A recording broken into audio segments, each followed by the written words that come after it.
এটি হলো আগ্রার লালকেল্লা।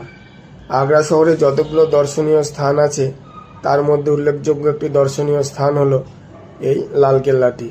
আগ্রা ফোর্ট রেলওয়ে স্টেশনের ঠিক পাশেই অবস্থিত। আর এখান থেকে আপনাদের একটি উল্লেখযোগ্য দর্শনীয় স্থান দেখাবো। দূরে দেখা যাচ্ছে সাদা রঙের ওই স্থাপত্যটি, ওটি হলো পৃথিবীর অন্যতম সপ্তম আশ্চর্যের অন্যতম একটি আশ্চর্য স্থাপত্য হলো তাজমহল, যেটা দেখা যাচ্ছে।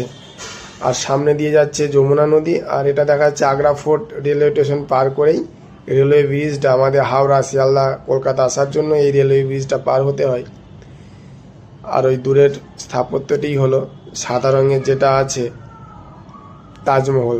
দেখুন জুম করে কতটা সুন্দর লাগছে, আর তার পাশেই যমুনা নদীটা খুব সুন্দর দেখা যাচ্ছে। আর এটা হলো সামনে দিয়ে রাস্তা আছে, গাড়ি টাড়ি সব যাচ্ছে এগুলো।